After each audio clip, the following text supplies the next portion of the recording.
Bonjour et bienvenue dans cette nouvelle vidéo de Draw My Economy. Aujourd'hui, on va parler de la hausse des prix et des mensonges de l'INSEE.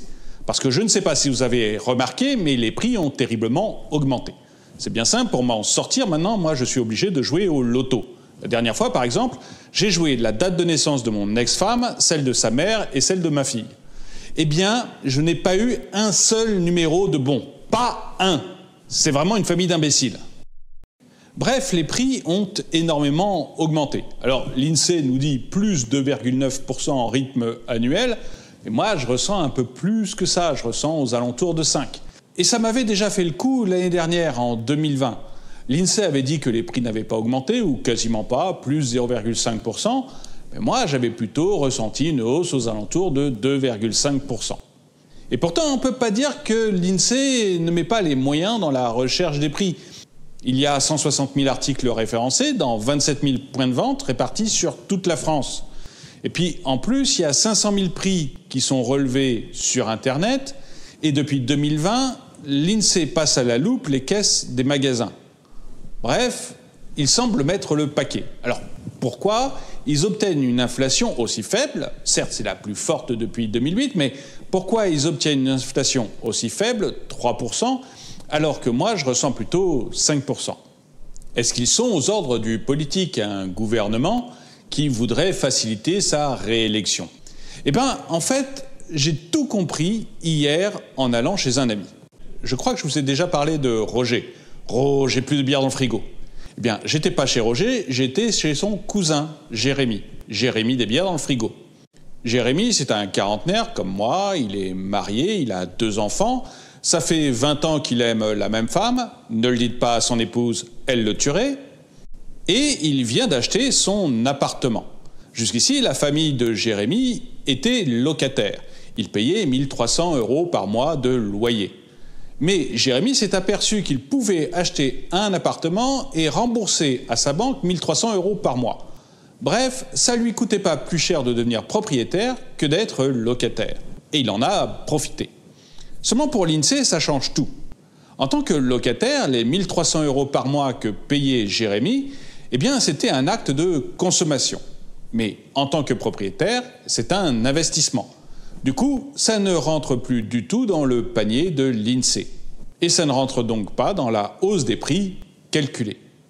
Et comme il y a beaucoup plus de propriétaires que de locataires, il y a 60% de propriétaires en France et seulement 40% de locataires, eh bien le logement rentre assez peu dans le calcul de la hausse des prix. Le logement est pris pour 6% uniquement. Alors que pour moi qui suis locataire, ça pèse 20%. Et pour Jérémy même, on peut dire que ça pèse toujours le même poids. Il payait 1 300 € à son propriétaire, maintenant il paye 1 300 € à sa banque, mais ça n'a pas du tout diminué ses dépenses. Peu importe que l'INSEE le considère comme un investissement ou comme une dépense. Et c'est probablement le premier biais de l'INSEE dans son calcul de la hausse des prix. Pendant le dîner, je discutais avec Jérémy et lui, il roule énormément. Et on parlait donc de la hausse des prix de l'essence, plus 13,7% sur un an. Et Jérémy, ça l'a vraiment énormément marqué, cette hausse des prix. Alors moi, j'essayais de détendre les choses, je lui disais, écoute, en même temps, parfois, les prix de l'essence baissent, et c'est super. Mais je suis pas certain qu'il ait compris le jeu de mots. D'autant plus que sa femme, elle, a renchéri avec les prix qu'elle trouvait au supermarché. Sur les fruits frais, par exemple, elle s'est aperçue qu'elle payait 4% de plus qu'en 2021.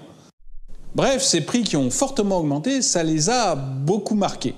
Et c'est d'ailleurs une des excuses qu'utilise l'INSEE pour expliquer pourquoi il y a une grosse différence entre ce que eux calculent et ce que nous, on ressent.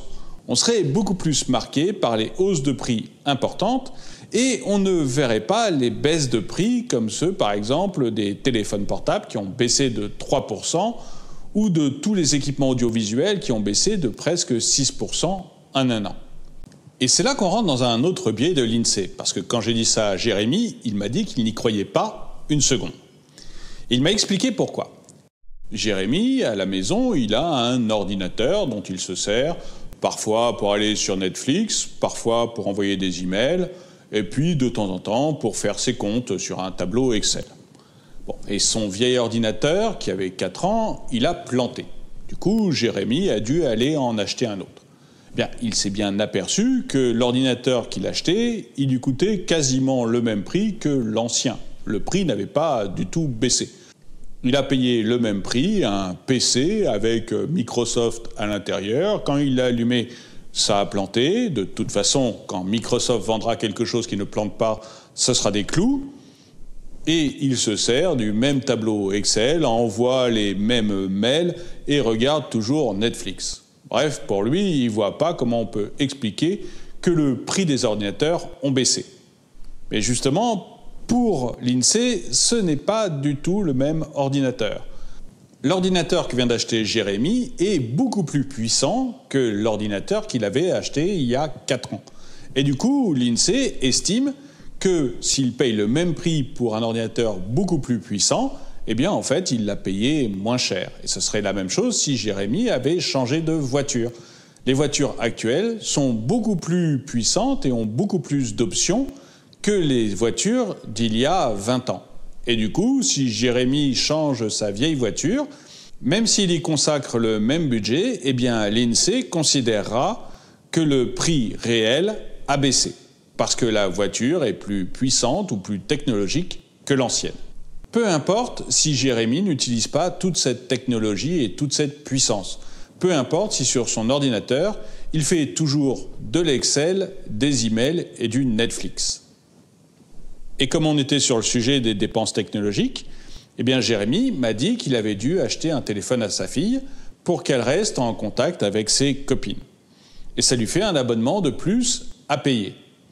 Et pour Jérémy, eh bien, finalement, il se rend compte que ça va être plus compliqué d'aller toutes les semaines au restaurant comme il avait l'habitude avec sa femme. En fait, ce que ressent Jérémy, c'est ce qu'on ressent tous. C'est-à-dire que les dépenses contraintes ont beaucoup augmenté. On a de plus en plus d'abonnements. Ce qui fait que le reste à vivre, l'argent que l'on peut dépenser pour aller au cinéma, pour aller au restaurant, eh bien, il a beaucoup diminué.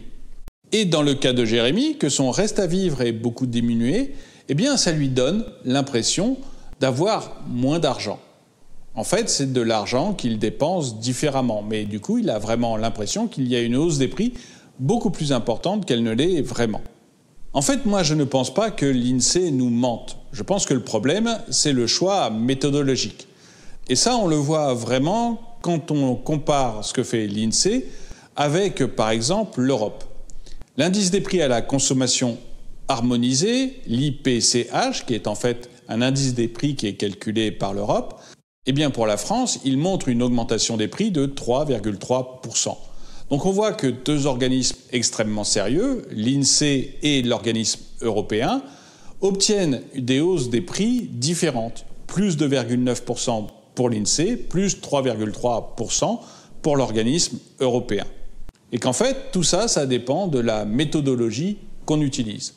Parce que si nous, on ressent une augmentation des prix très différente, eh bien c'est parce que l'augmentation de nos loyers, par exemple, on la ressent beaucoup plus fortement que ce que ne calcule l'INSEE. Parce que quand on achète un ordinateur, on se fiche bien de savoir qu'il est beaucoup plus puissant que celui qu'on achetait il y a encore 4 ou 5 ans. Nous, tout ce qu'on veut faire, c'est des choses basiques, comme on les faisait il y a 4 ou 5 ans avec notre ordinateur. Mais vous, qu'est-ce que vous en pensez ? Est-ce que vous croyez que les chiffres sont manipulés pour calmer le peuple, ou est-ce que vous pensez, comme moi, que c'est plutôt un biais lié à la méthodologie ? Dites-le moi dans les commentaires. Et le dicton du jour. Si j'avais mis de côté tout l'argent que je dépensais à boire, qu'est-ce que je pourrais m'offrir comme apéritif ? Merci d'avoir regardé cette vidéo, mettez-lui un pouce vers le haut, commentez-la, partagez-la. Merci à tous ceux qui soutiennent la chaîne, et je vous dis à très bientôt.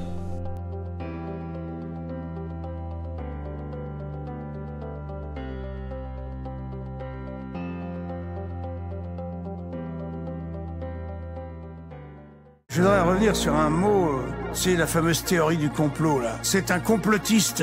Qui est un complotiste? S'il y a 1 an, on se parle ensemble, je dis, tu sais Déborah, tu sais ce qui va se passer pour nous? On va être obligé de se signer un papier pour sortir de chez soi. Eh bien, on va t'infliger une torture telle que tous les petits commerçants, tous les bars, toutes les brasseries vont mourir de faim. Tu vas dire, mais t'es un complotiste? Complotiste, hein? Théorie du complot, brûlé, hein?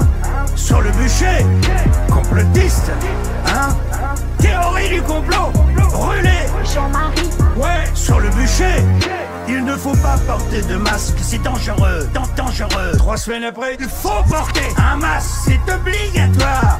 Quand un homme politique vient te dire que le conseil scientifique a décidé que c'est pas rien, c'est pas 3 personnes, c'est une majorité de gens qui décident.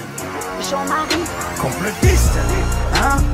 Théorie du complot, brûlé, hein? Sur le bûcher, complotiste, hein? Théorie du complot, brûlé. Jean-Marie. Ouais, sur le bûcher, les décideurs. Cette fois les décideurs, il y en a 2 sur 100 millions, mais c'est eux qui décident. Donc je te parle des décideurs. Ils obéissent à des contraintes. Ces gens-là sont aux ordres. Ils sont aux ordres du pognon. Jean-Marie. Oui. Vous avez une rage incroyable. Ouais, je suis enragé, on nous prend pour des cons. Complotiste, hein? Théorie du complot, brûlé, hein? Sur le bûcher, complotiste, hein? Théorie du complot, brûlé. Jean-Marie. Ouais, sur le bûcher,